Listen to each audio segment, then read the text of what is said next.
Welcome, dear listener to Sleepy Food Lore. You have arrived in a quiet place, a space to slow down, breathe deeply, and let the day gently slip away. There is nothing to do now and know where you need to be. Whatever came before this moment can softly fade into the background. You are here to rest, to listen if you wish, or simply to drift into the calm, easy rhythm of a story told slowly about something small, familiar, and quietly extraordinary. As you settle in, perhaps you can adjust your pillow or blanket, finding a position that feels easy and just right. Let your shoulders release a little tension and notice the weight of your eyelids, the simple rise and fall of your breath. You might even allow your thoughts to wander. They do not need to follow the story tonight. The words will be here, flowing steadily like a gentle current, carrying you deeper into rest. Tonight's story is about a humble little spice, one that sits silently on nearly every table in the world. You may have used it today without even thinking, turning a grinder, or giving a small shake from a familiar jar. This unassuming companion is pepper, the quiet spark that sharpens a meal's flavor, the tiny dark grain that has crossed oceans, centuries, and empires. But we will not rush to its long history yet. For now, we simply notice it there in our imagination, a small scattering of peppercorns resting in the palm of the hand. Each round bead, deep brown or mottled black, is something modest yet ancient. If you listen closely, it might seem to hum with memory, of vines climbing in the warm air of the tropics, of rain-soaked leaves, of the faint heat of the sun filtering down through the dense green canopy of southern India, where pepper was first known to grow. But you do not need to imagine it clearly or recall any facts. This is a story to drift through gently and slowly, allowing its texture to settle you into comfort. The air around you might feel a little heavier now, in that pleasant, sleepy way. You may notice how your body quietly responds to softness, to the sound of calm words and the steady breathing they carry. Pepper, too, has its own balance of sharpness and calm, a spice that awakens the senses, yet tonight it will soothe them. There is something almost meditative in its simplicity. The way such a small seed can hold an entire world of taste and trade, of care and cultivation, yet remains so ordinary on our tables. So, as the story begins to unfold, you can rest easy knowing there is no requirement to learn, no expectation to remember. Each detail is offered like a lullaby, phrases floating past, never asking for attention. All that matters now is the rhythm, the warmth, and the slow unraveling of a tale that will gently carry you where sleep begins. Let your breath follow that rhythm, slow and steady. The tale of pepper will take its time. It will move softly through kitchens and forests, across oceans, and into quiet moments in history. But for now, you are safe here, surrounded by stillness, slipping gently into rest, as the scent of something faintly spicy, faintly floral, begins to fill the imagination. Tonight, there's only peace, only softness, only the silent charm of something so familiar that it nearly disappears. Yet somehow, it has been with humanity all along. Pepper, the ordinary wonder, let it keep you company as you drift towards sleep. As you continue to settle into stillness, we turn our attention to pepper not as a treasure from faraway lands, but as something that simply lives with us quietly, patiently, and without ceremony. Pepper is one of those companions that almost everyone recognizes, yet seldom truly notices.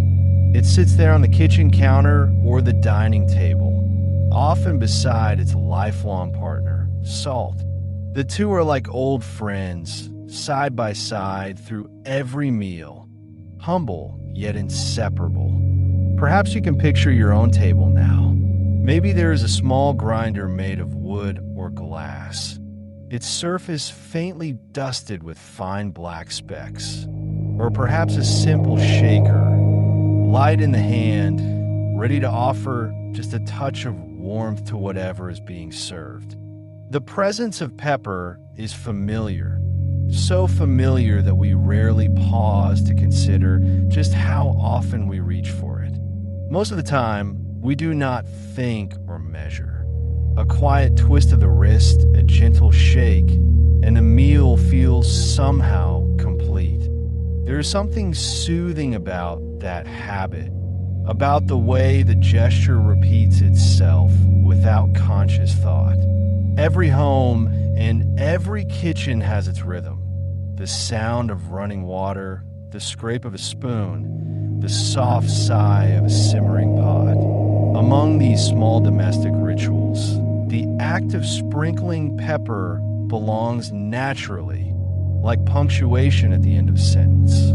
The meal pauses, a light dusting of black dots appears, and everything feels settled. It is not a showy spice, not a centerpiece. It belongs to the background, offering comfort through quiet repetition. Think of the countless meals where pepper has played its quiet part. A breakfast egg, still steaming on the plate, the faint tick of the grinder adding just enough sharp scent to wake the senses. A bowl of soup, where a pinch of pepper deepens the flavor in ways that no one can quite explain. A piece of bread buttered and simple, lifted by that subtle, almost invisible spark.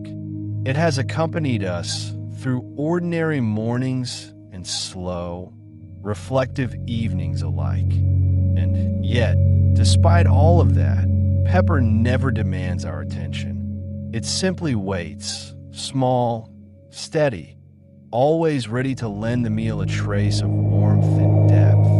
In this way, it becomes something more than a condiment. It is a rhythm, a presence woven through our daily lives, always there to bring balance.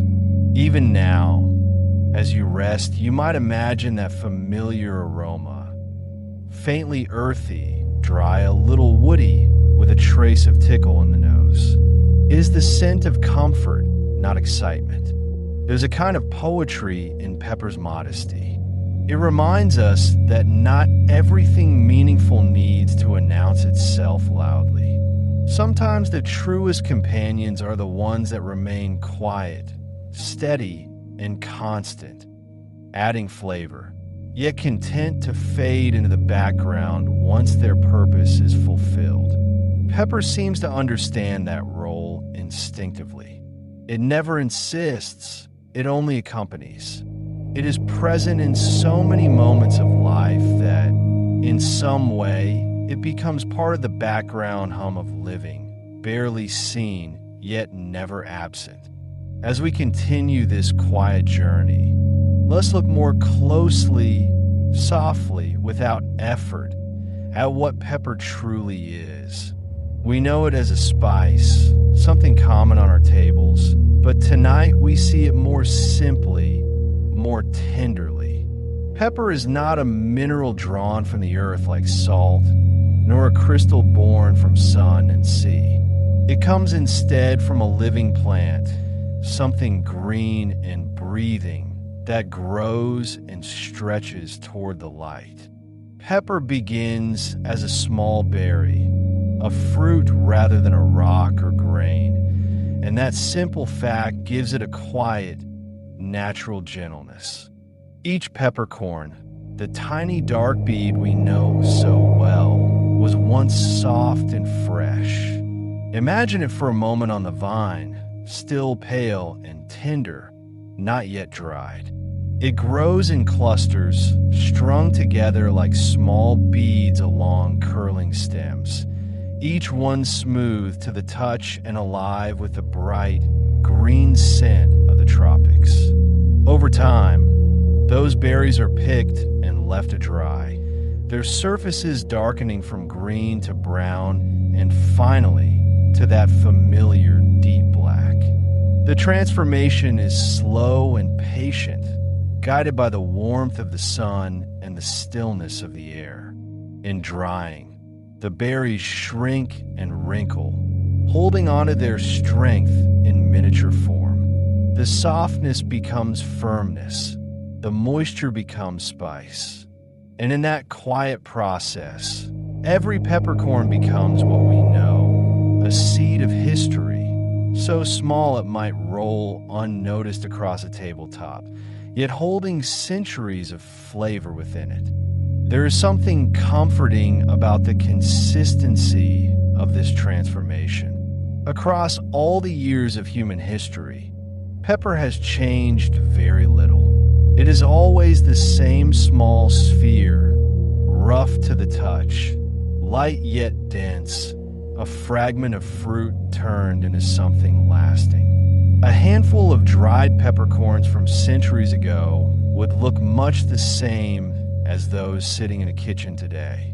That quiet sameness makes pepper feel eternal, not loud or grand, but steady, dependable, and familiar.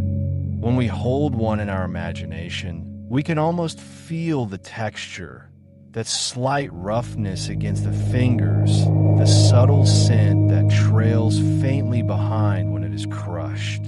The grain may be small, but its voice is ancient. It has whispered through generations of cooks and travelers, merchants and storytellers, always returning to the simplest truth. It is a berry dried by sun and time. As the story drifts onward, let's linger for a while on one of pepper's most endearing qualities, its warmth. When we think of spices, we often imagine fiery intensity or bold, burning heat. But pepper is not like that. Its warmth is something quieter, something that touches the senses softly rather than startling them awake. It brings comfort without demanding attention. The heat of pepper is not the blaze of a flame. It is the steady glow of an ember, calm and enduring. Imagine for a moment the feeling of tasting freshly ground pepper on a simple meal, perhaps sprinkled over a warm bowl of soup or resting on the surface of a freshly cooked egg. The first sensation is not sharpness, but a gentle tingle, a flicker of awareness that spreads across the tongue and nose, not unlike the faint warmth of late afternoon sunlight falling through a window. It is subtle, almost shy, a reminder of liveliness under calmness. The warmth lingers only briefly before softening into depth and flavor. This is pepper's way. It does not shout or sting or overwhelm. Instead, it deepens whatever it touches, nudging the flavors of food into quiet harmony. In a stew, it enhances the richness of the broth. In a sauce, it steadies the balance between bright and mellow. Even in something as simple as butter spread across toasted bread, a trace of pepper can bring a sense of fullness, not by taking over, but by gently supporting the taste that is already there. There is a kind of kindness in that restraint. Pepper knows the meaning of balance. It offers warmth, but never burns, presence, but never dominance. It is the voice in a harmony that completes the chord without ever calling attention to itself. Night after night, meal after meal, It helps to create the quiet steadiness that turns food into comfort. If you imagine your kitchen at night, perhaps after the day's noise has faded, you might picture a pot cooling slowly on the stove. The air has grown still, touched by the faint scent of something savory, with just a whisper of that woody, peppery aroma in the background. The warmth of the room mirrors the warmth of the spice, subtle, constant, and deeply grounding. It feels like home, like something both ancient and familiar. There's also a gentle rhythm to the way pepper warms us from the inside out. It stirs the body's quiet fires, soothing the chill that sometimes lingers at the edges of the evening. It asks for nothing more than presence, a small moment to feel its softness, its calm energy moving lightly through the food and through us. Pepper does not rush. It rises and then fades, leaving only comfort behind. In this way, pepper becomes more than a spice. It is a reminder of moderation, of the power and gentleness. Its warmth is both sensory and emotional. The kind of warmth that feels like being wrapped in a soft blanket or hearing the low, steady crackle of a fire on a quiet night. It asks us to slow down, to taste deeply, to rest within the calm that simple things can bring. So, as you listen now, you might feel that same quiet heat, the tender warmth that spreads not through the tongue, but through the imagination, steady and kind. Pepper's warmth is the warmth of balance, of things made just right, of life lived gently and without hurry. It is the warmth that softly says, everything is enough. Long before pepper found its quiet place on our tables, it was something rare and treasured. Many centuries ago, in times when kitchens looked nothing like the ones we know, people began to discover that these small, dark berries carried a remarkable gift. They did not see pepper as ordinary or plentiful. It was something precious, a small luxury gathered by careful hands and carried over long distances. Each peppercorn held value, a glimmer of warmth and flavor that could lift food beyond the familiar limits of its time. In those early days, pepper's use was measured, thoughtful, and restrained. It was never scattered freely as we do now, but pinched sparingly, used when its meaning would be felt. A few tiny grains could season an entire meal or preserve a portion of food for longer than the climate allowed. The people who used it understood its strength and showed it the same respect they showed fire. Both were tools for warmth, preservation, and transformation. Archaeologists have found traces of pepper in ancient tombs and kitchens, small remains that still speak of care and intention. In some of the earliest records, pepper was traded across kingdoms, packed carefully into ships, and carried along the old spice routes that wound through forests and deserts and endless stretches of sea. It was not rushed, and it was not abundant. Each shipment represented patience, the slow rhythm of merchants, seasons, and tides. Pepper had already begun its quiet journey across the world, long before anyone thought of it as ordinary. In those times, its deep aroma was unfamiliar and its taste surprising. To ancient cooks, pepper was a hint of distant lands, a whisper of something both exotic and earthy. Yet even then, it was more than a curiosity. People learned that it could steady food as much as it could flavor it. The warmth of pepper, gentle yet persistent, helped to preserve ingredients and protect meals from the passing of time. What began as a discovery of taste slowly became an act of care, a way to guard nourishment in uncertain seasons. Imagine the flickering light of a fire centuries ago, a small clay pot resting just above the coals. The cook would add a few precious grains, hearing the faint crackle as they met the heat. Perhaps a soft aroma would rise, a signal of comfort in a world still rough and uncertain. Pepper was not plentiful, but it was constant. It joined salt, grain, and oil as one of the materials people trusted to sustain them. There's a certain beauty in that steadiness, in the idea that something we use without thought today was once counted carefully, treasured for its endurance. Pepper's story through early human history is one of patience and balance, of something small carrying great worth, not through extravagance, but through reliability.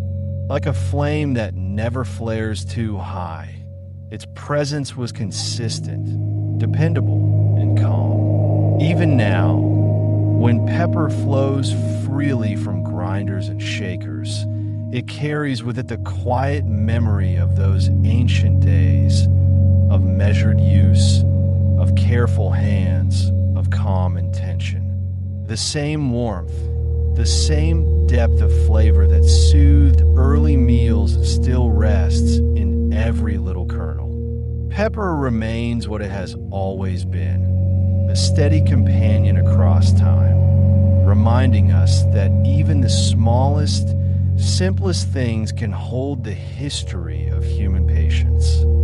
So, as you listen and rest, you might picture that ancient rhythm, the slow turning of the earth, the steady work of trade, the quiet value of good things lasting. There was no haste, no urgency, only the calm persistence of spice that learned early how to wait. Long before the grinders and the tables, before pepper became a steady companion in homes around the world, it began its life quietly among the vines. To understand pepper, we must return to those warm places where it first took root, lands of humid air and slow, unbroken seasons. The pepper plant grows best where the days are long and warm, and the nights are soft and wet. It is not a plant that rushes or forces its way toward the sun. Instead, it climbs patiently, curling around tall trees or wooden supports, reaching upward in its own gentle time. The vines are slender and strong, with deep green leaves shaped like teardrops, their surfaces smooth and shining. In the calm of morning, fine beads of moisture gather there, catching the earliest light. Beneath this curtain of leaves, clusters of tiny white flowers appear, quiet and easily missed. Over time, these flowers give way to the small berries that will one day become peppercorns. Each berry begins pale and tender, soft as a bead of dew, held together on delicate stems like strings of unspoken promise. In these early stages, everything about the pepper vine speaks of slowness and steadiness. The berries ripen gradually, shifting from green to yellow, and finally to deep red as they mature. The warmth of the air, the rhythm of the rain, and the patience of time all combine to shape their flavor. There is no machinery, no hurry, only the steady hands of nature doing the quiet work of transformation. Season after season, the vines echo the same gentle pattern, flowering, fruiting, and resting in a continuous breath of growth. When the berries are ready, they are gathered by hand. Workers move carefully through the dappled light of the plantation, harvesting the clusters one by one. The work is unhurried, guided by experience and intuition. The knowledge of when the color is just right, when the fruit has reached its quiet peak. There is something deeply human in this moment, the simple act of reaching, plucking, and trusting the senses. In that rhythm, patience becomes part of the flavor itself. After the harvest, the berries are spread out to dry, usually under the open sky. The air carries the scent of earth and wood and sun. Slowly, their bright skins darken, their moisture fades, and their surfaces wrinkle into the familiar form of peppercorns. This transformation is slow but certain, an ancient process that relies on nothing more than warmth and time. Even the drying holds its own kind of stillness. No rush, no interference, only the easy pace of nature completing its work. In ancient times, this quiet cycle repeated itself endlessly. Generations of growers watched the same patterns in the same fields, trusting the vines to yield their treasure with calm persistence. There was beauty in that predictability, in the idea that something so small could be shaped by such steady forces. The pepper vine asked for little: sun, water, patience, and in return, it gave the world its unmistakable warmth and fragrance. As you imagine this scene now, you might picture the slow shimmer of heat in the air, the sound of distant insects, the mild hush that comes with steady work done by hand. There is no urgency here, only balance and quiet rhythm. The earth, the air, and human touch move together in perfect accord. Each peppercorn that we hold or use today carries that memory of sunlit hours, of still breezes, of the ancient patience that made it real. Pepper is not only a spice of trade or taste, but a story of growth and time. It is the echo of countless seasons, the calm persistence of the natural world, and the quiet assurance that good things often take their time. After the harvest, when the pepper berries have been gathered carefully from the vines, the work enters its quietest stage. It is here, under the steady sun, that the berries begin their slow transformation from fruit to spice.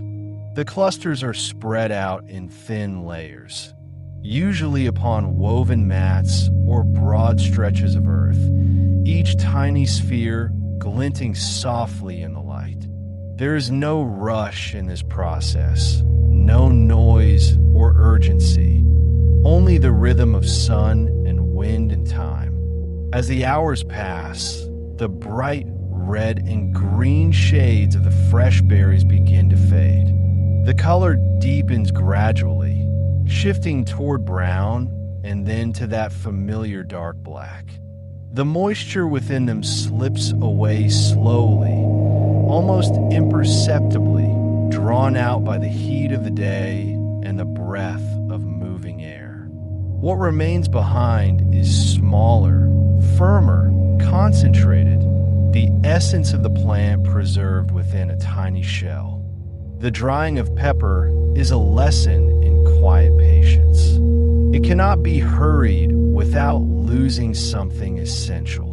Those who tend to the process know that nature asks for attention, but never for interference. The berries are turned gently by hand, the mats adjusted to catch the light, and then left once more to rest. The same scene repeats each day. The same warmth, the same scent rising faintly from the drying fruit, the same measured pace of change. As the days go by, the peppercorns take on their final form, small, wrinkled, and strong. When the air touches them at last, they make a soft, rustling sound, like a whisper of history being folded into itself. The fresh fruit that once carried water and light has become something enduring, something that will last for years if kept safe and dry. It is now shelf-stable, ready to travel across distances, ready to wait through time. There is something soothing in this transformation, in watching nature condense its own abundance into something steady and portable. The drying stage feels almost like a breath being held. The world slows down, and time itself becomes part of the ingredient. The slow darkening of the peppercorns reflects the calm certainty of processes that have remained unchanged for centuries. In ancient drying yards, this pattern would have repeated with each harvest. The people who worked there would have recognized the same quiet signs of readiness. The deeper color, the faint crackle under the hand, the scent that tells of spice rather than fruit. The air above those yards would shimmer with heat and stillness, while the ground below would hold the smell of sun-warmed pepper, earthy, dry, and grounding. This is how pepper learned to wait. Once dried, it could rest through long seasons and long journeys, surviving the passage of time without losing its essence. The patience of preservation became part of its character, calm endurance woven into every grain. Even now, when we twist a grinder or open a small jar, we touch the end of that ancient process. Each peppercorn is a story shaped by warmth, by slowness, and by care. So, as you rest and listen, you might imagine those quiet fields slowly shifting through light and shadow, the air heavy with the scent of drying fruit, and time unfolding with gentle certainty. There is no need for haste here, only the reassurance that slow things last, and that patience, in nature as in life, has its own quiet reward. Once the peppercorns had dried and hardened, they were ready to leave the warmth of the sun and begin another kind of journey. From quiet fields and shaded groves, pepper would travel far beyond the lands where it had grown. It was gathered, measured, and packed carefully, weighed by hand, counted, and tucked into sacks of cloth or woven baskets of palm fiber. Each container held not only the spice itself, but the patience of all the days that had shaped it. And soon, those tiny black spheres would begin to move slowly, deliberately across the world. The journey of pepper was never a hurried one. It moved with the steady rhythm of ancient trade, shifting from hand to hand, from land to ship, and from shore to shore. Caravans of merchants crossed long stretches of earth, their paths guided by stars and stories. The movement was calm and predictable, a gentle pulse that aligned with seasons and winds. Along the land routes, the air was filled with the creak of wooden wheels and the step of camels carrying their cargo, not in haste, but in quiet purpose. Over water, the voyage was even softer. Ships fashioned from wood and woven ropes drifted upon the surface of wide oceans, their sails swelling with winds that carried the scent of salt and faraway rains. In the dim light of dawn, the surface of the sea would glow faintly, and the ships would rise and fall like the rhythm of breathing. The pepper slept beneath their decks, stored safely, traveling not as something to be consumed quickly, but as a promise to be shared. Trading pepper was as much about trust as it was about distance. It was weighed precisely, traded carefully, and recorded with quiet respect. At markets and ports, merchants greeted one another in low voices, the exchange taking place with small gestures, a nod, a measure, the sound of scales balancing. Pepper passed between them like a secret, known for its reliability, known for its unchanging taste. In a world of uncertainty, pepper was something sure. The trade routes that carried pepper became like threads connecting lands and cultures. From the green coasts of southern India, where the vines first grew, to the golden deserts of Arabia, to the bustling harbors of Alexandria and Venice, the same small grains passed quietly through time. The routes hardly changed from one generation to the next. Ships followed the same winds, the same currents, the same rhythm of the seasons. The world moved slowly then, and pepper moved with it. To those who carried it, pepper was more than a spice. It was a form of connection, a shared understanding between distant peoples who might never meet. Each grain was touched by many hands, yet remained the same. Durable, fragrant, familiar. The meals its season might differ, but the comfort it offered was constant. Travelers might have paused along these routes to rest at small inns or firesides, where the scent of cooking rose into the night air. Perhaps they shared stories of the journey, of crossings, storms, and calm waters, while somewhere nearby, the sacks of pepper rested in silence, waiting for the next dawn. In those moments, commerce and calm intertwined, movement without rush, purpose without force. As we imagine those roads and seas now, it is easy to sense the quiet endurance of Pepper's travels. Nothing about it was hurried or fleeting. It drifted steadily across the centuries, crossing boundaries with the patience of something that understood both time and distance. Even today, when its journey is shorter and swifter, the spirit of that ancient trade lingers, a memory of careful movement, measured exchange, and the simple peace of knowing that some things travel farther by going slowly. In the ancient world, pepper was more than a spice. It was a symbol of worth. Each tiny grain held value far beyond its size, a quiet treasure that crossed borders and languages. There were times when pepper was so desired, so carefully traded, that it could be offered as wages, payment, or tribute. Sailors, merchants, and workers were sometimes paid not in coins, but in measures of pepper, each grain representing labor, time, and the slow patience of its journey from the vine to the hand.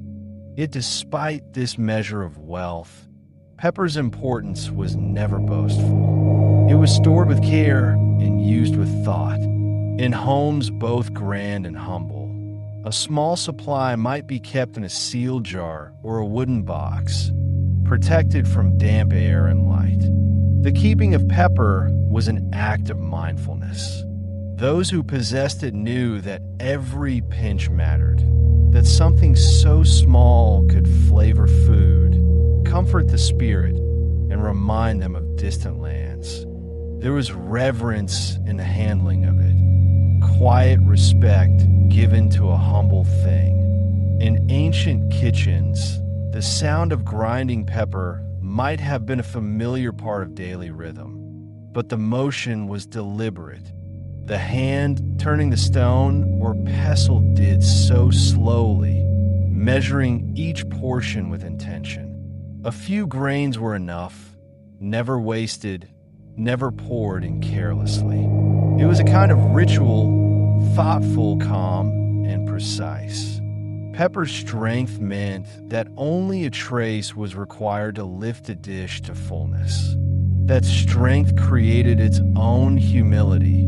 It taught moderation. Among merchants, pepper traveled alongside silks, oils, and incense, but it carried a value entirely its own. It was not precious like gold or rare gems. Rather, it was precious because it was useful. It brought warmth to food, steadiness to preservation, and a sense of shared taste that connected people across distance. Its worth came from its constancy, a dependable companion that held its fragrance through long seasons and long journeys. That quiet reliability made it worthy of trust. To hold a handful of peppercorns then was to hold something rare but not unattainable. It represented care, not luxury, patience, not excess. It cannot be spent quickly or replaced easily, and so every grain was respected. The people who measured it did so as they measured time, carefully aware of what each portion meant. The practice of restraint became part of its story, teaching those who used it to find depth in small things. Even in great feasts, where tables overflowed with fruit, bread, and roasted meats, pepper was used sparingly. It was the finishing note, not the main voice, the element that balanced abundance rather than adding to it. Just as the warmth of the spice deepened food without overpowering it, the value it held deepened life without ostentation. Its worth was steady, measured, and enduring. As we think of that quiet reverence now, it feels almost like a form of mindfulness that crossed time itself. A grain of pepper, dried and dark, could be weighed in silver or exchanged for goods. Yet its real value lay in the simple truth that something so small could enhance nourishment and bring comfort. The respect given to those tiny beads was, in many ways, respect for patience, time, and care.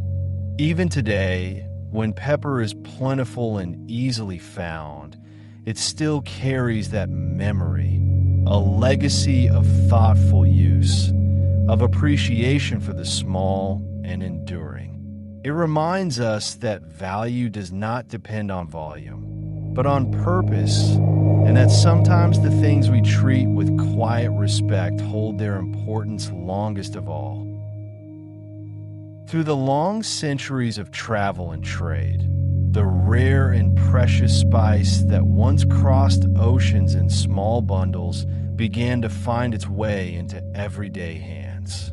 Slowly, quietly, and with the passing of many generations, pepper moved from something distant and valuable to something reassuringly familiar.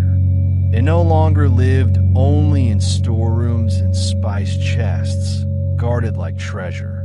Instead, it began to rest openly upon tables, part of the simple rhythm of daily life. This change did not happen all at once.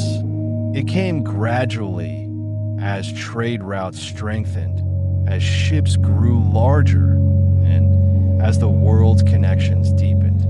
Each voyage carried not only the spice itself, but the idea of sharing it. In time, the pepper that had once been counted grain by grain became something that could be bought and used by many. What was once a mark of wealth turned into a mark of warmth, a flavor that belonged not only to the powerful, but to anyone sitting down to a meal. The act of using pepper became part of ordinary ritual, a hand reaching almost automatically for the grinder or the small pot, the gentle turning of the wrist, the faint sound of grinding, the subtle cloud of scent released into the air. It is not a moment that announces itself, yet repeats day after day, meal after meal. The ancient spice routes, the long voyages, the delicate harvests, all of them lead to this single quiet motion. The sight of pepper on a table is almost too ordinary to notice. It is one of those ordinary things that connects every kitchen, every culture, and every generation. The same small grains that once traveled across deserts and seas now rest beside our plates each day, part of our quiet routines. It is a return to familiarity, a spice that has made the journey from valuable to everyday without losing its quiet grace. There is comfort in that transformation. Pepper's ease on the table reflects the ease it brings to life. The way something once extraordinary has folded seamlessly into the background, still offering warmth, balance, and companionship without ever needing to be thanked. Its story is now part of the home, woven into the simple rhythm of meals shared and memories made. Among the many forms that pepper can take, it is black pepper that has become the most familiar, the one we see, touch, and taste each day without giving much thought to its long history.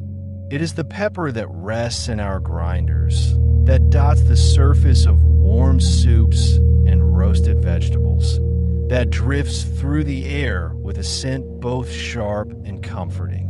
When we speak of pepper in its simplest sense, we are almost always speaking of black pepper, timeless, steady, and quietly present.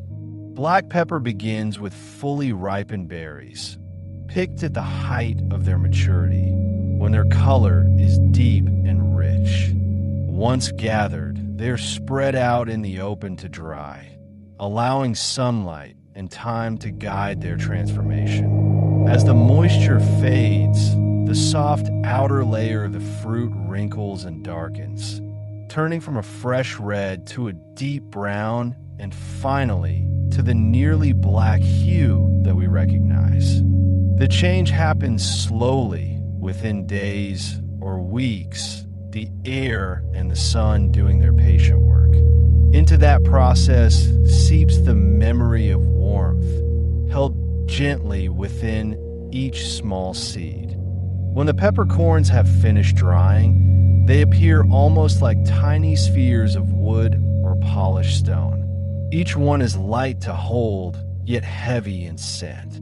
The outer surface feels rough and ridged, while within lies a tiny kernel that carries all the flavor. A clean, lively heat that awakens the senses without ever overpowering them. Black pepper's strength lies not in intensity, but in balance. Its character is sharp but gentle, steady rather than fierce, like a quiet spark that knows its place in the world. Because black pepper is so common, it is easy to forget how refined and balanced it truly is. Its deep, resinous warmth works quietly through food, finding harmony with everything it meets: grains, vegetables, meats, soups, breads. It possesses a temperament that is both adaptable and constant, as though it has learned through centuries of use how to become exactly what a meal requires. Before the berries on the pepper vine have fully ripened and darkened, they carry another form, one that feels almost like an early whisper of the spice they will become. These are the green peppercorns, younger, softer, and lighter in both scent and taste. They are pepper in its earliest moment, full of the freshness of the vine and the brightness of the leaf. In this stage, they hold more water, more life, and less of the woody heat that time later brings. When the clusters are picked early, the berries gleam with a smooth, pale sheen, green touched with hints of yellow. They are gathered gently, still tender, before the full sun and air can dry them. Because they are so young, they must be preserved quickly or they would fade and lose their life within days.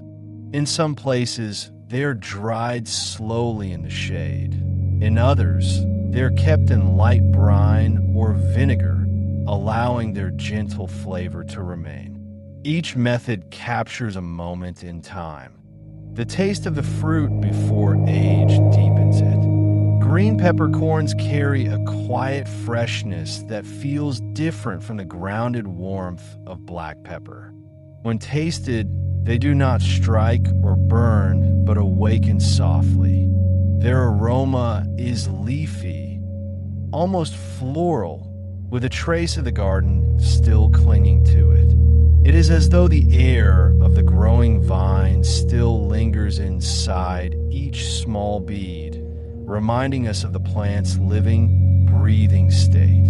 In cooking, green pepper is often used sparingly, never to dominate, but to add brightness and lift.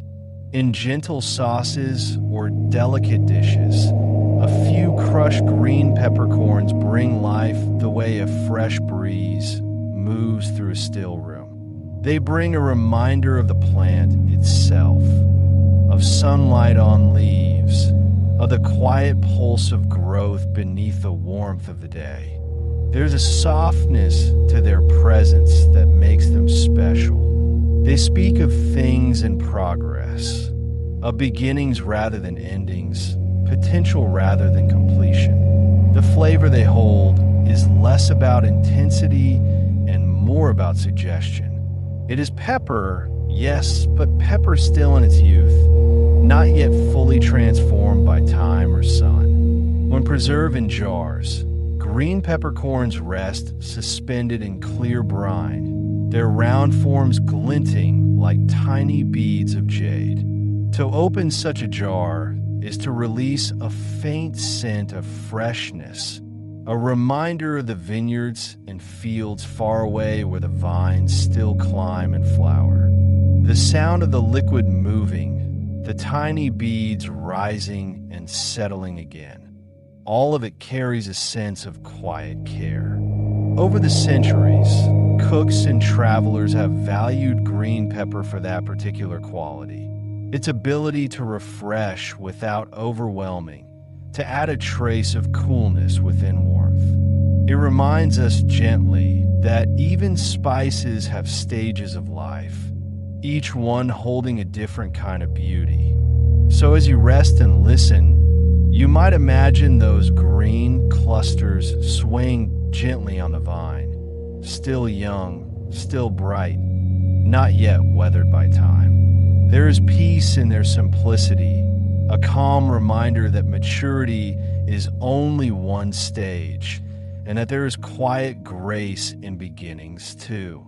Green peppercorns carry that message softly. That freshness, like warmth, has its own way of soothing. After spending time with black, white, and green pepper, our story drifts now towards something that looks and sounds very similar, yet quietly stands apart: the pink peppercorn. It is often invited to the same table, sharing the same name and shape, yet its roots reach into a different family of plants. Still, when it arrives, no one minds the distinction. The pink peppercorn simply settles beside its darker cousins, bringing color, lightness, and a touch of sweetness to the mix. The pink peppercorn is not born from the true pepper vine, but from trees of another kind entirely, graceful shrubs that scatter their berries across warm, open landscapes.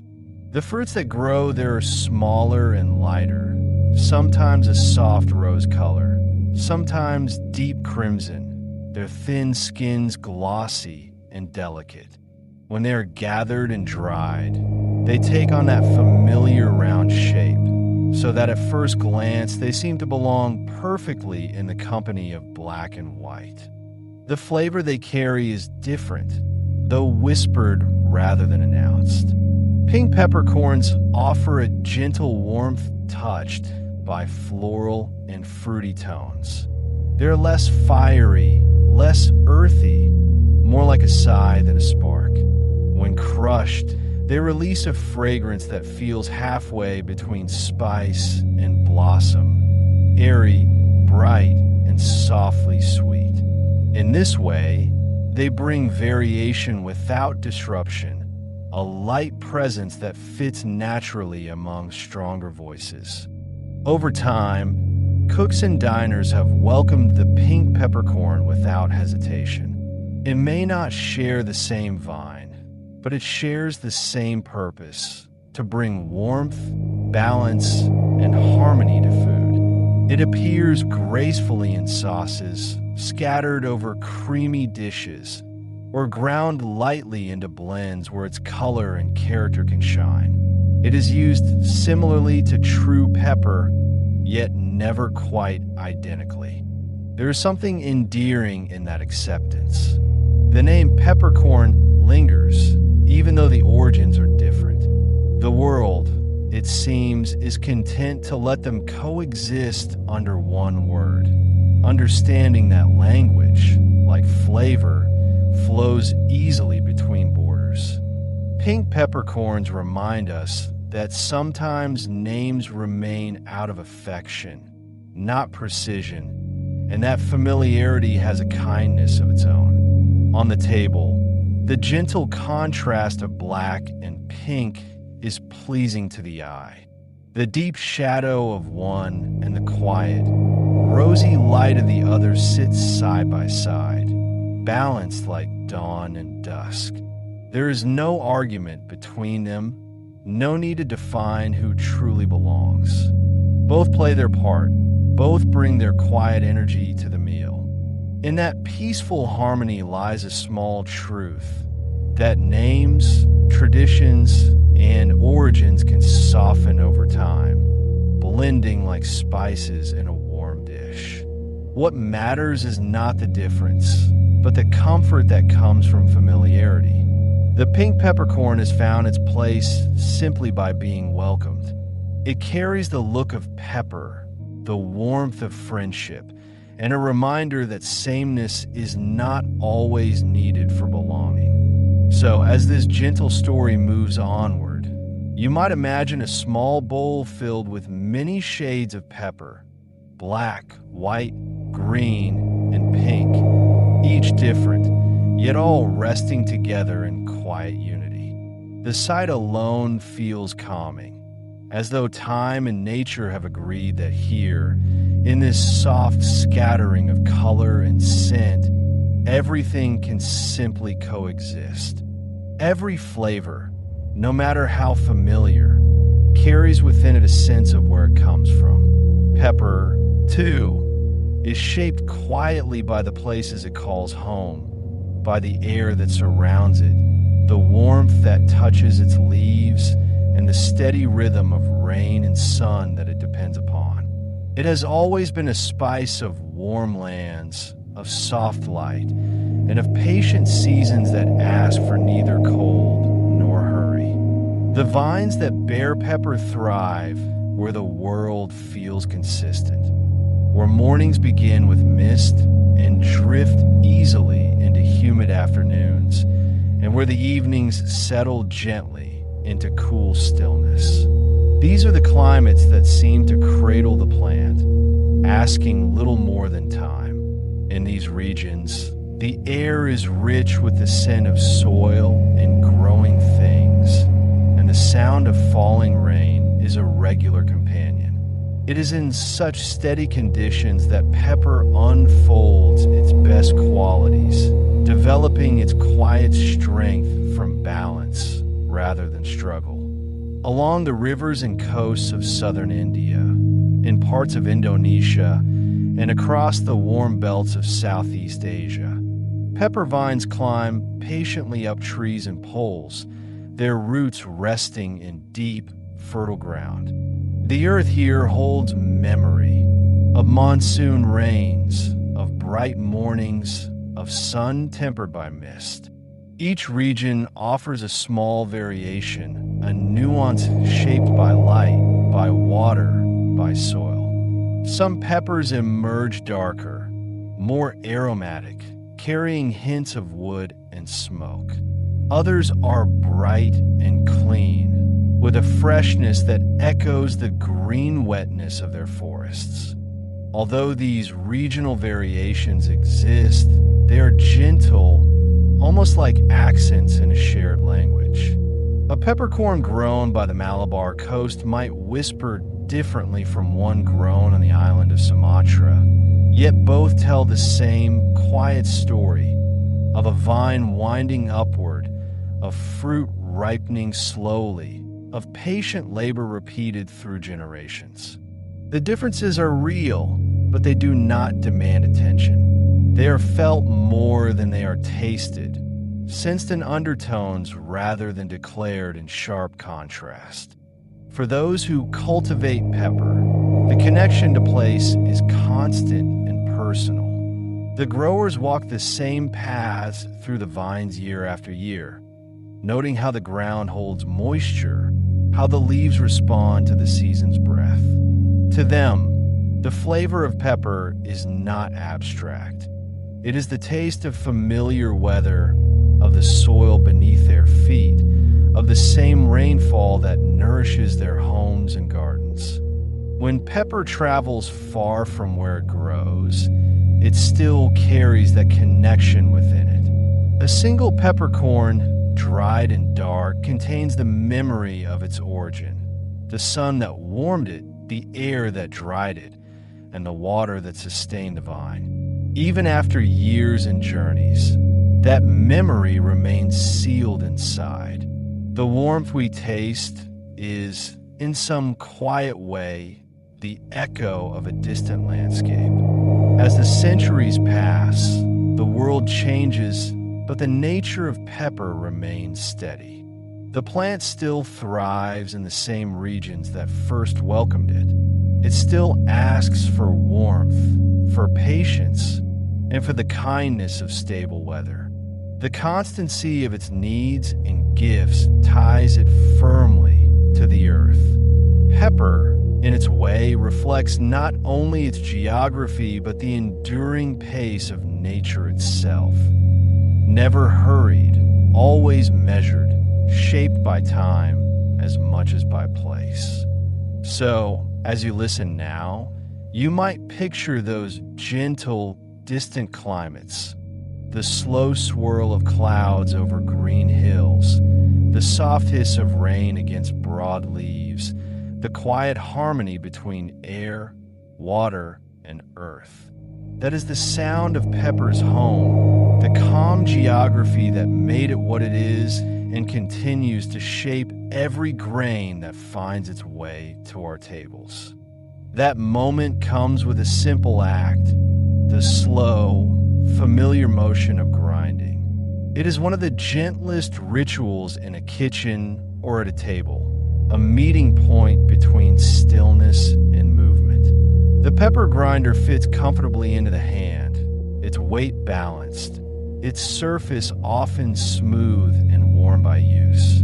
As the hand turns, a soft rhythm begins, steady and calm. The sound is low, hushed, comforting, a faint crackle, followed by the quiet whirring of small fragments breaking free.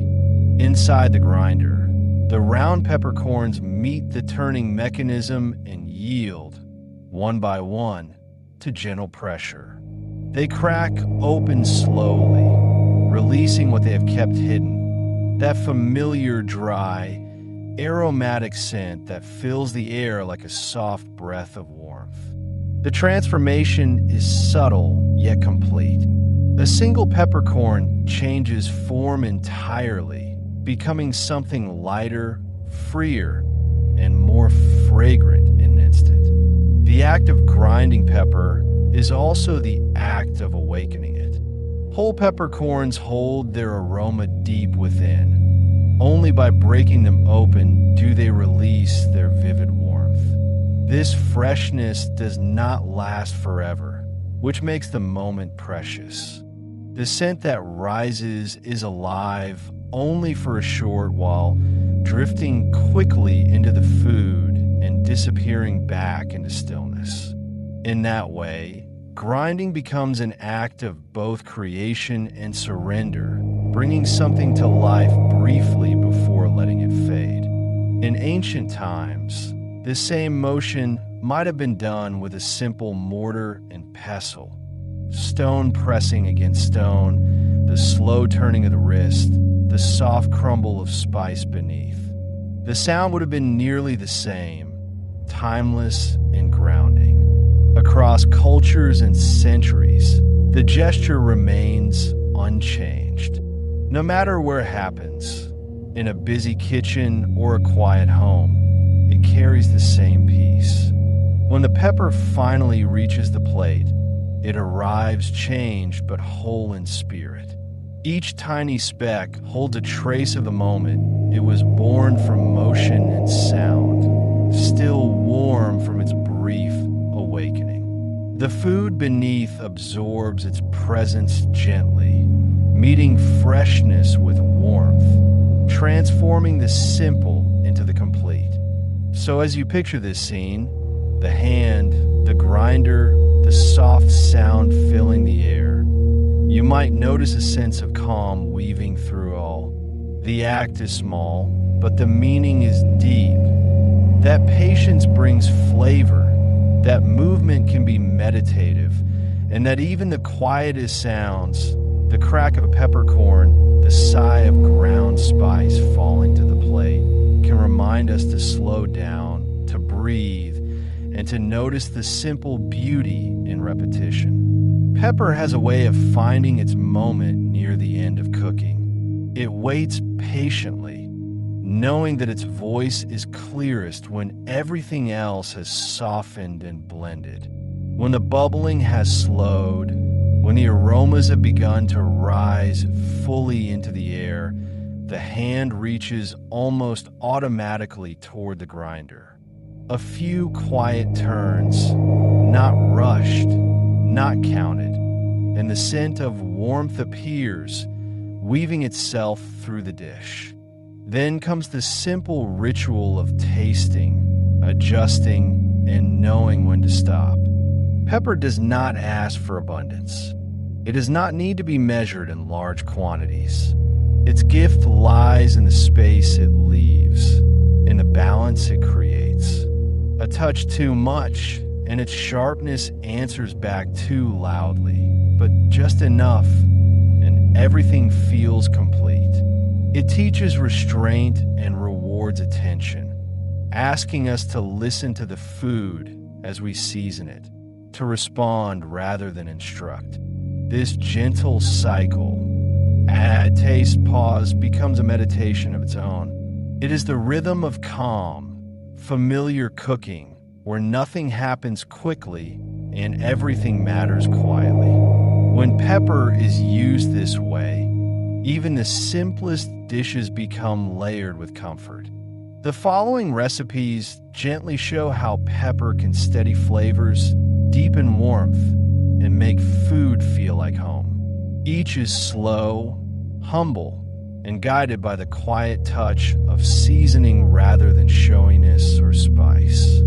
Soft buttered eggs with black pepper and bread. Begin with 3 eggs and a knob of butter placed gently in a small pan. Let the butter melt on the lowest possible heat until it begins to foam, carrying that soft golden scent. Crack the eggs into the pan and stir slowly with a wooden spoon or spatula, keeping the motion unhurried. The purpose is not to scramble quickly, but to coax the eggs into soft folds. As they grow creamy and pale, turn off the heat before they seem fully done. The residual warmth will finish the cooking. Add a small pinch of salt, and now 2 quiet turns of the pepper grinder. The fresh grind releases its fragrance instantly. Fold it through with care, allowing the earthy scent to bloom into the richness of the butter.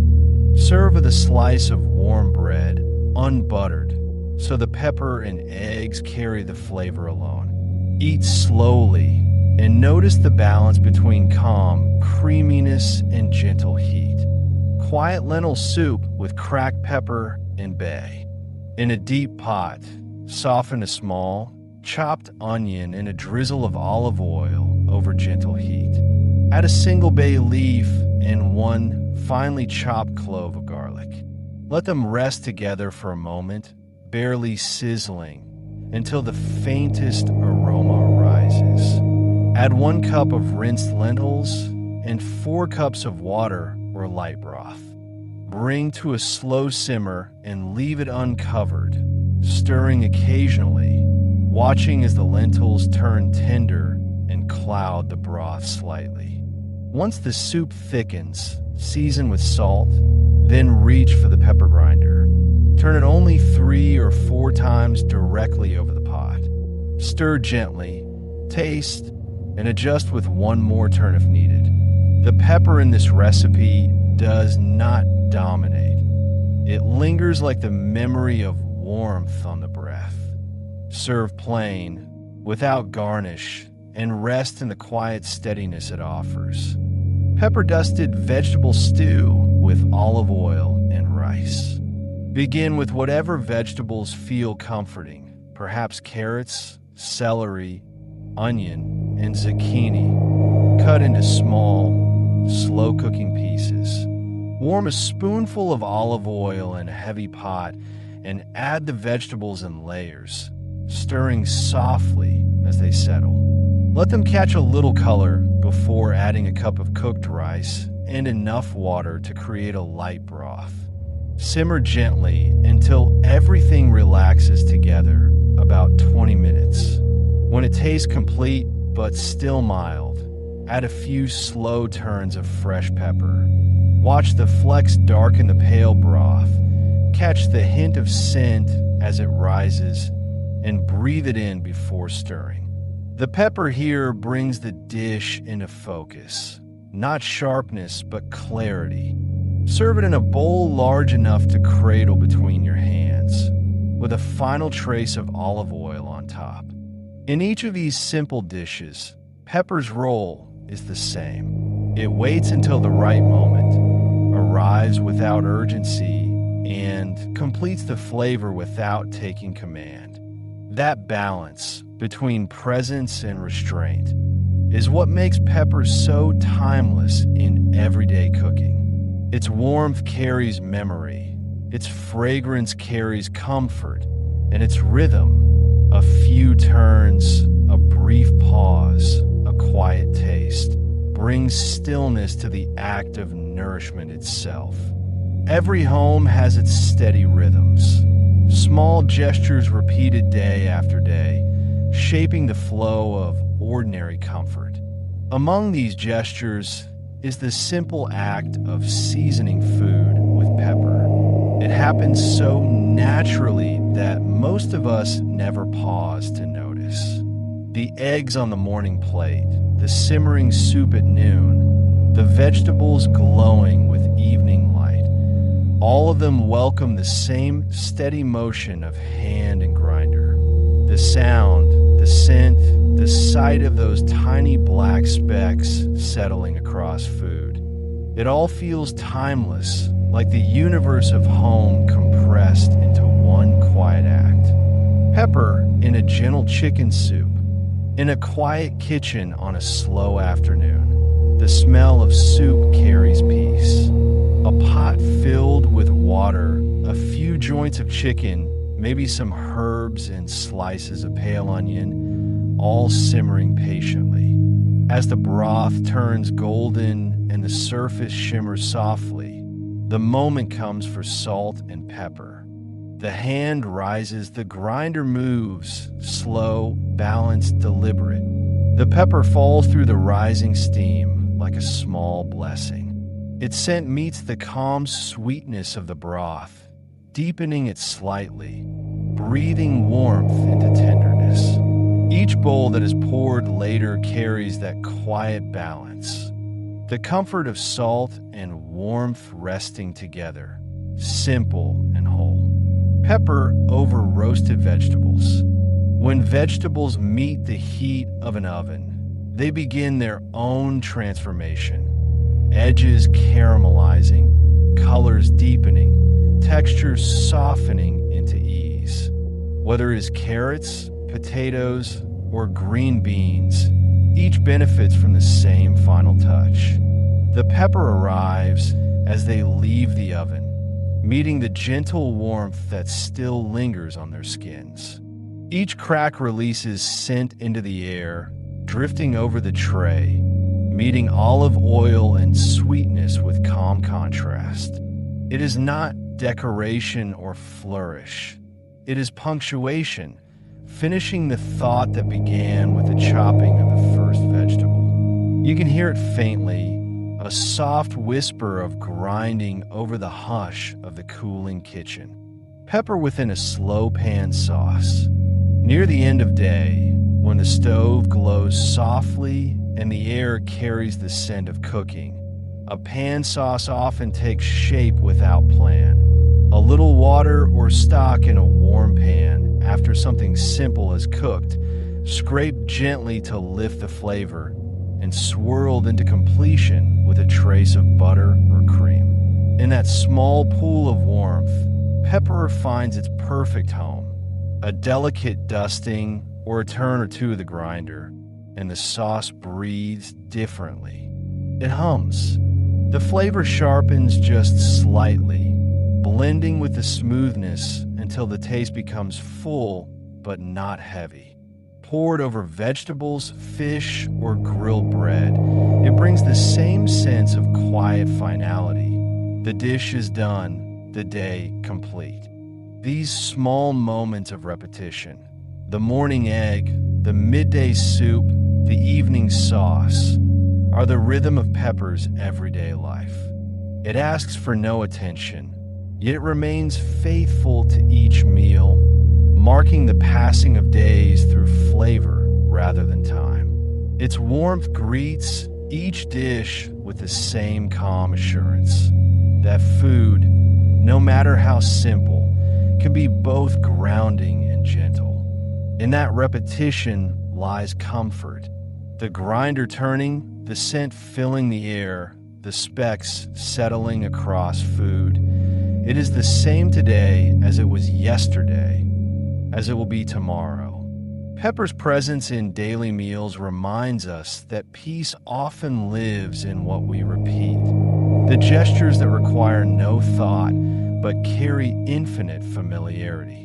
In every household, in every hour of ordinary care, Pepper continues its quiet work, softening hunger, deepening flavor, and stitching simple moments into the long, patient fabric of home. It is easy to think of richness as something that needs restraint, yet Pepper never overwhelms.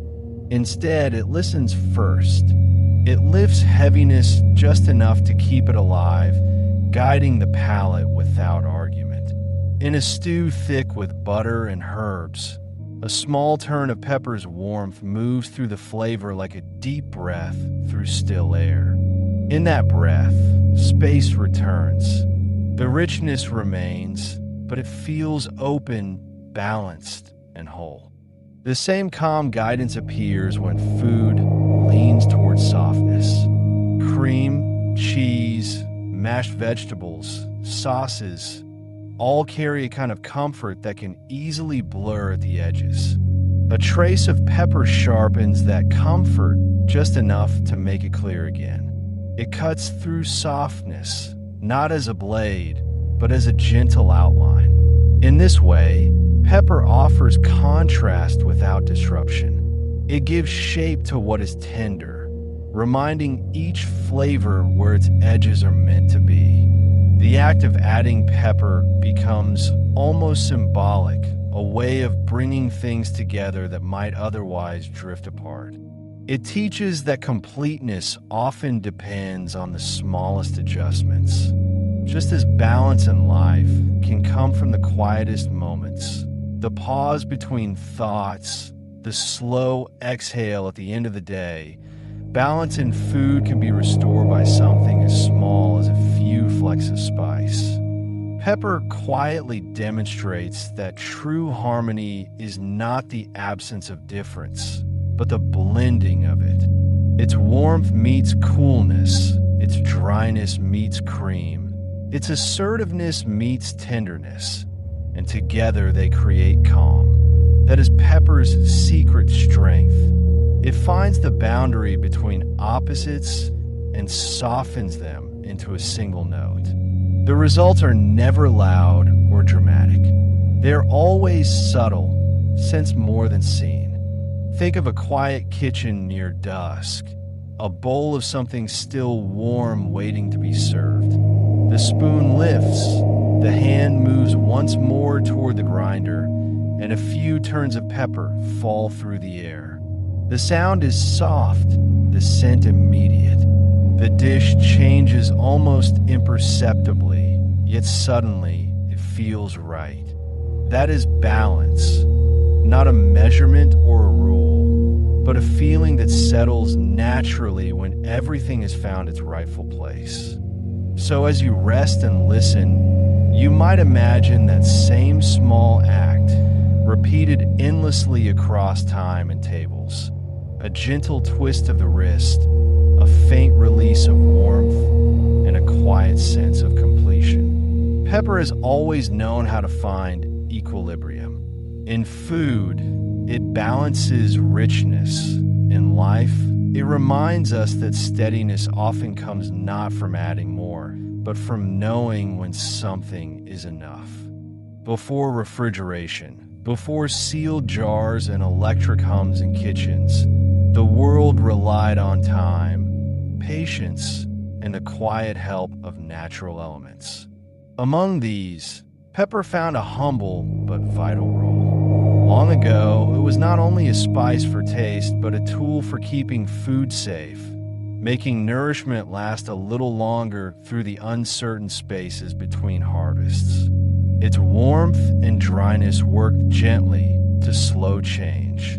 What began as seasoning also became protection. The people who first discovered this understood pepper's nature through observation rather than analysis.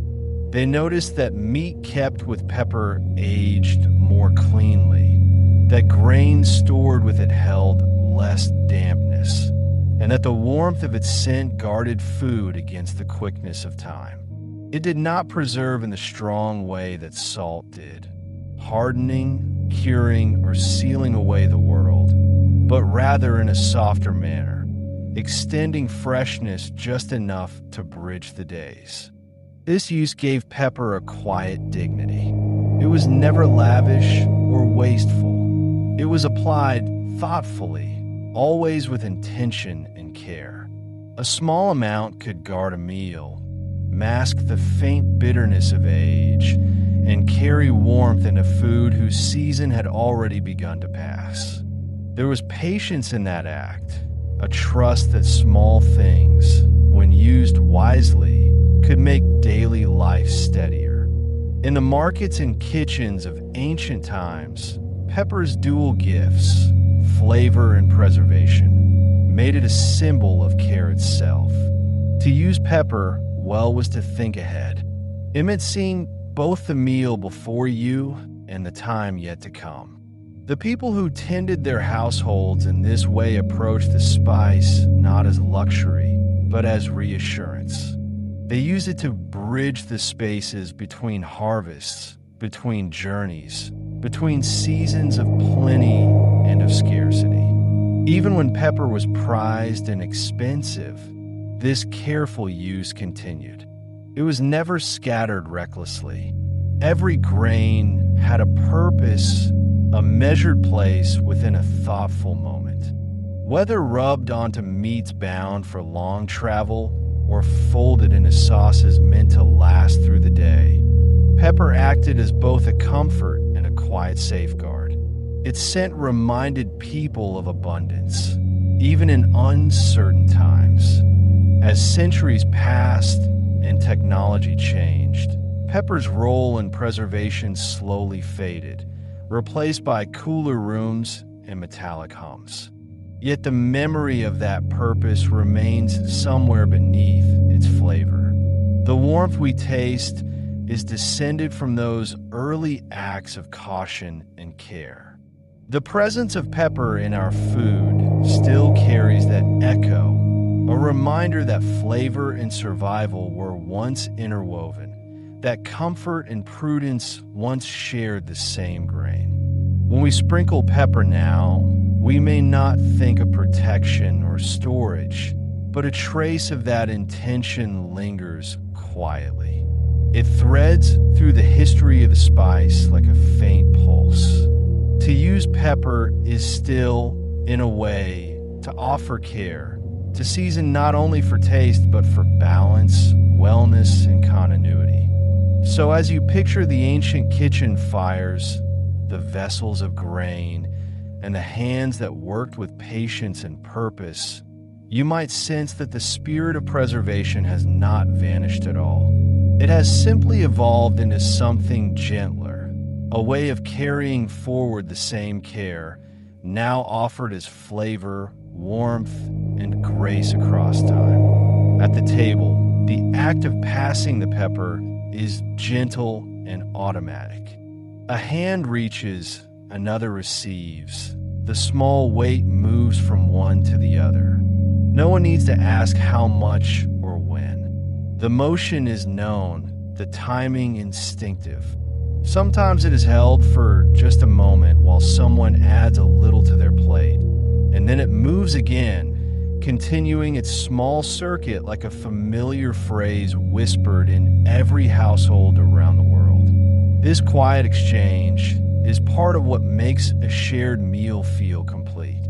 In the kitchen, the same familiarity takes another form. The grinder is lifted, the wrist turns, and the sound of cracking fills the air.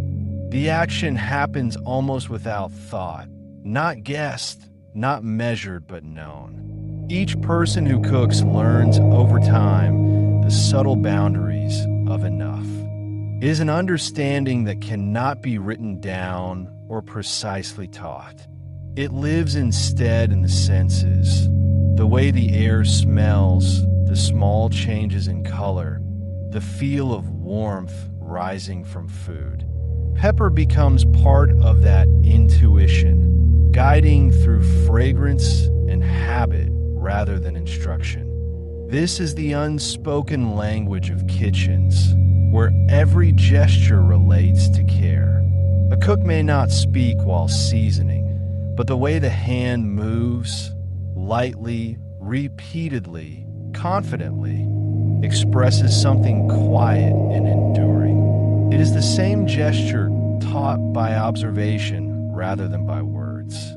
Children watch their parents, apprentices watch their teachers, all learning the same balance of movement and stillness. Through this repetition, pepper becomes a thread of continuity, passed not only at the table, but through time itself. There is also comfort in how predictable these small actions are. After a long day, or in the unfamiliar quiet of a new place, the sound of the pepper grinder is reassuring. It carries the same rhythm anywhere. A few turns, a soft release, the faint scent of spice meeting the air. That sameness tells us we are home, even if the kitchen looks different, even if the table is new. The act of adding pepper is rarely questioned or discussed. It is simply done. Yet within that simplicity lies a form of shared wisdom, the knowledge that food, like life, often feels most complete when it is seasoned with care rather than with abundance. The enough that pepper brings is a kind of peace, a balance reached instinctively. The patterns of pepper may seem ordinary, but they are deeply human. They show how repetition becomes ritual, how habit becomes heritage. In each turn of the grinder, in every hand that passes it across the table, lives the calm reminder that nourishment is also tradition, carried forward quietly, one meal, one small, familiar motion at a time. For as long as people have known its warmth, pepper has carried not only flavor, but meaning. Across generations and distant lands, it has been quietly linked to health, to vitality, to the simple idea of keeping life's inner fires burning steady. These beliefs were never spoken loudly. They moved softly through kitchens and healing hands, passed down in the same way recipes were, by practice, by trust, by the comforting repetition of what was known to help. In ancient times, pepper's gentle heat was thought to warm the body from within. A trace of it in food was said to awaken energy, to bring circulation to cold hands and strength to tired limbs.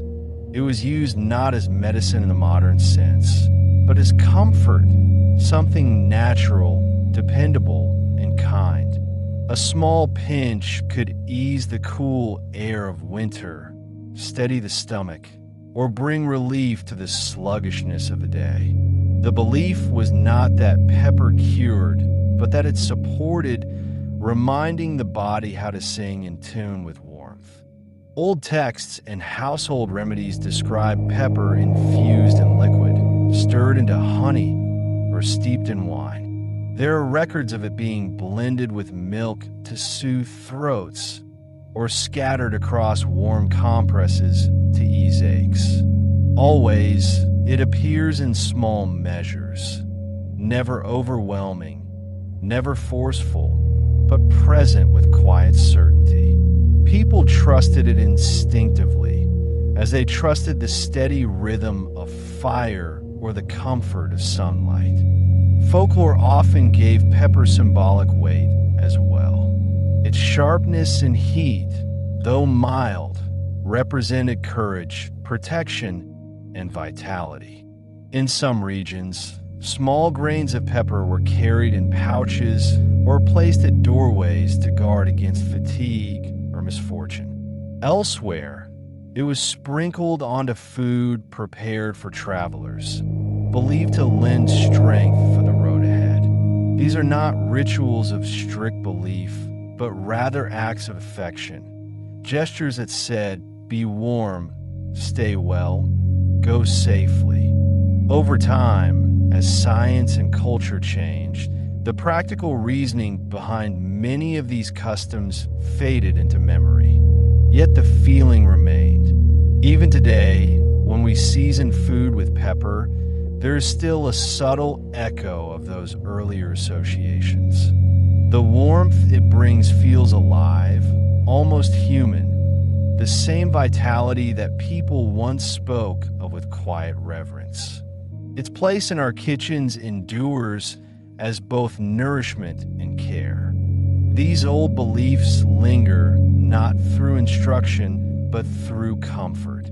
They are preserved in the gentle intuition that leads us to reach for pepper when food feels pale or when the air feels cool. The hands that turn the grinder now are continuing an old pattern, unaware that each soft twist repeats intentions once whispered long ago, of warmth, of energy, of life kept steady.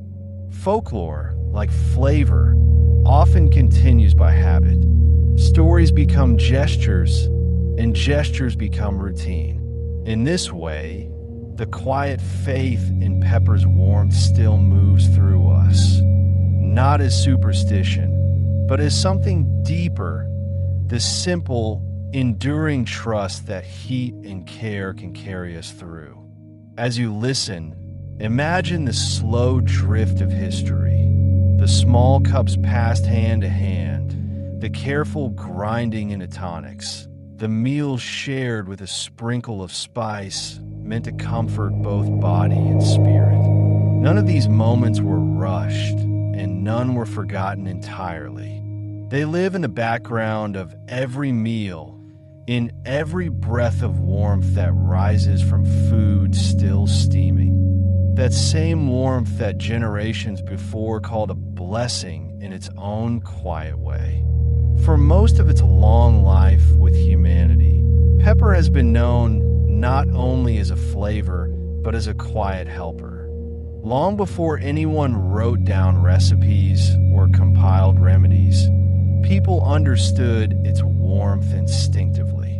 They sensed that, in small amounts, it could wake the body and bring ease to food as it settled. These were not scientific discoveries, but simple observations made at tables and in kitchens, the kind of understanding that grows gently over centuries.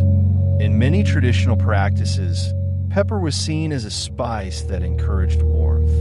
When used with care, it was thought to steady the body, to foster a comfortable sense of energy that was gentle rather than sharp. Healers and cooks alike would speak of it as a friend to cool days and heavy meals, something that helped the body find its rhythm again. Pepper was never taken in great quantity, never forced or concentrated. Its use was always patient, almost intuitive, a small pinch stirred into broths, teas, or soft porridges, offered as comfort rather than cure. Early texts from Asia, the Middle East, and Europe all mention pepper as a companion for health, especially for the stomach and breath. In some records, it was mixed lightly with honey or added to warm drinks, a way of supporting digestion after richer foods. In others, it was paired with herbs or roots, where its gentle heat was meant to awaken and guide the blend's effect. Always, pepper appeared as the quiet element, connecting, harmonizing, settling what needed balance. The warmth that pepper brings is not the fire of intensity, but the calm glow of life itself. In the language of older traditions, it was seen as balancing the inner winds and fires, helping the body remember its natural state of ease. Even today, when warm food feels soothing or a light peppery broth brings comfort, that same ancient instinct lingers. We may not describe it as medicine any longer, yet we still respond to it in the same way, through the peaceful satisfaction that follows the simplest nourishment. What stands out most in these historic remedies is how measured the use of pepper always was. Just a few grains, just enough to warm the breath without altering the heart of the food. There is a shared wisdom in that restraint, a reminder that moderation brings harmony, and that warmth, like care, can be gentle. Through time, formal medicine moved in many directions, but pepper remained present, always accessible, always welcoming. It never promised miracles. It offered comfort, to warm, to ease, to steady. These were its quiet gifts, passed along through memory rather than through doctrine. The people who reached for it in their kitchens were not treating ailments so much as caring for themselves and one another, using what the earth gave to preserve well-being in humble ways. So as you listen, imagine that continuity, centuries of quiet care, the soft glow of warmth in every home, the slow passing of gentle wisdom from one generation to the next. Pepper's role in well-being has never been grand or authoritative. It has simply been present, reminding us in its quiet way that comfort and balance are found not in excess, but in the smallest, most thoughtful touches of warmth. Throughout history, pepper has been mentioned in writings that touch both the spiritual and the everyday. It has appeared in holy texts, trade records, and hymns of gratitude, slipping gently between the sacred and the simple. It was never the centerpiece of ritual or worship, yet it moved near the edge of reverence, valued, respected, and carried as a token of care. In the ancient world, the line between the ordinary and the divine was soft, and pepper often rested where those two worlds met. In accounts from early temples and markets, pepper was sometimes listed among offerings, small quantities placed beside grain, oil, and incense. These were not grand gestures or lavish gifts, but measured tokens, acknowledging that what came from the earth was worth honoring. Pepper's value in those moments came from its warmth and its rarity, but also from its stillness. It stood as a symbol of provision, of nourishment extended through human hands towards something greater. Trade itself, in those times, often carried spiritual meaning. The movement of goods across distances, salt, cinnamon, myrrh, and pepper, was more than commerce. It was seen as the crossing of worlds, a connection between lands and peoples. When pepper appeared in these writings, it reflected that same sense of quiet unity. Something small traveling great distances, linking places through trust and exchange. Each measure carried not only worth, but intention, a recognition of life's dependent cycles, of human effort and divine grace intertwined. In many cultural writings, Pepper's presence is calm and steady. It does not appear as an object of ceremony, but as a sign of life continuing, an ingredient known and loved enough to be mentioned alongside the staples that fed whole civilizations. In some traditions, pepper is named in household blessings, where food, warmth, and family are offered to the divine as one. The writer's tone, even then, is one of balance, gratitude without extravagance, reverence without ornament. It is striking how consistent this depiction remains across cultures. Whether in South Asia, the Mediterranean, or the Middle East, pepper appears as a companion, not a centerpiece. Its spirit aligns with moderation.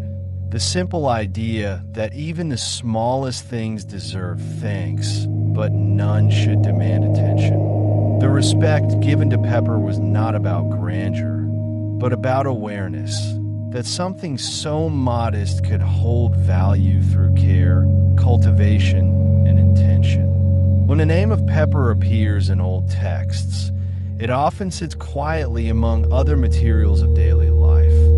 Oil for lamps, cloth for clothing, grain for bread, and water for purification. Together, these paint a picture of the sacred scene in the everyday. The inclusion of pepper within that list is gentle proof that holiness was found not only in temples, but in the rhythms of cooking, trading, and sharing meals. Over time, as these writings were copied, translated, and carried forward, pepper's image remained calm. It was precious, yes, but never extravagant, valued more for its steadiness than for its price. Its warmth seemed to represent the acts that sustain us, the lighting of fires, the preparation of food, the sharing of tables. Each of these small rituals reflected gratitude in motion, and pepper often lingered there quietly, not as an offering to gods alone, but as a gift to life itself. To read these passages now is to feel that same balance, an old, steady hum of reverence for simple things. Pepper reminds us that faith, like flavor, often lives in moderation, in grace without grandeur. It connects the sacred to the everyday, not by standing apart, but by being present, a humble thread woven through the long, unbroken cloth of daily life. Side by side on countless tables around the world, salt and pepper rest together. Two small containers, two simple gestures, two elements that have come to represent balance itself. They're a pair so constant that it is difficult to think of one without the other. Wherever food is served, they wait within reach, patient and familiar. Their companionship feels natural, as if the two have always belonged together. The grounding depth of salt and the warming presence of pepper, each completing the other in quiet partnership. Salt brings stillness and foundation. It anchors flavor, preserving and defining what already exists. Pepper, by contrast, brings movement, a gentle spark that awakens and rounds the edges. Together, they form a conversation. One steadies, the other stirs. One cools, the other warms. In every meal, that subtle exchange takes place, almost unseen. They do not compete for notice. They lean toward one another, complementing effortlessly, finding equilibrium in their shared simplicity. In kitchens both ancient and modern, recipes have evolved around this quiet balance. Salt builds the structure of flavor. Pepper breathes life into it. A pinch of one clears the way for the other. Seasoning with both is rarely formulaic. It is a feeling, an act guided by rhythm and instinct. The cook tastes, adjusts, and senses when the two voices finally hum together in agreement. The food becomes whole. Even the act of passing them at a table carries a sense of balance. Often, both are offered at once, the small containers or meals moving together from one hand to another. They travel in tandem, one never far behind the other. It is a kind of silent ritual that repeats itself across cultures and languages, uniting diners through habit and memory. The gesture feels courteous, yet beyond manners, it holds meaning. That grounding and warmth should always accompany one another. That life's simplest acts of sharing are also acts of harmony. There is comfort in their predictability. The pairing of salt and pepper anchors us to something ancient and universal, a reminder that nourishment at its heart is about balance. Where salt steadies, pepper softens. Where pepper livens, salt calms. Together, they complete the circle that flavor and life both trace again and again. As you listen now, you might imagine a quiet table, perhaps after the meal is nearly over. The last traces of warmth linger in the air. The clink of a spoon against a plate sounds softly, and there they are, salt and pepper, sitting quietly together in the fading light. They remind us that balance is not a destination, but a companionship lived out in small, simple gestures, day after day, meal after meal, the grounding and the warming side by side in perfect calm. There is a rhythm that appears whenever pepper is used, a soft, steady pattern that seems to echo the calm pulse of daily life. The grinder turns in the hand, smooth and circular, moving with the same ease as breath. Inside, the peppercorns shift and settle before giving way to the gentle pressure of the mechanism. A faint cracking sound follows, delicate and precise. It is not a loud sound, but a reassuring one. Familiar, repetitive anchoring. Around that sound, silence gathers. The small turning of the grinder has its own quiet music, a soft scrape, a creak, then the tiny patter of freshly ground flakes falling through the air. Each motion releases a breath of scent, warm, earthy, dry, that drifts upward before blending into the room. Each flake lands differently, some bouncing lightly on a plate, others vanishing against the steam of food. There's a rhythm not only in the hand that moves, but in the waiting that follows. Cooking and seasoning can sometimes feel like language. patterns of sound and scent that speak even when no words are used. The sound of Pepper meeting food is part of that language, a signal that the meal is almost ready, that warmth is near. It is a noise made in homes across the world, the same low murmur connecting kitchens and tables through centuries of making and sharing. In that connection lies something soothing, the realization that the rhythm heard in one home is echoed in countless others at the same quiet moment of day. As the pepper falls, it makes one last delicate sound, a dry tap against the surface of food, a whisper over warmth. The hand lifts, the scent lingers briefly, then fades. Nothing loud remains, only the faint fragrance and the feeling of calm absently left behind. Those who notice this moment often find peace in it. The simplicity of sound, scent, and movement working together in effortless harmony. To listen to the sound of pepper being ground is to listen to the world slowing down.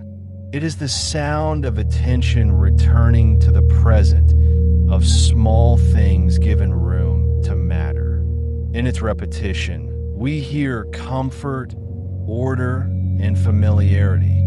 The music of the everyday that has played for as long as people have cooked and shared meals.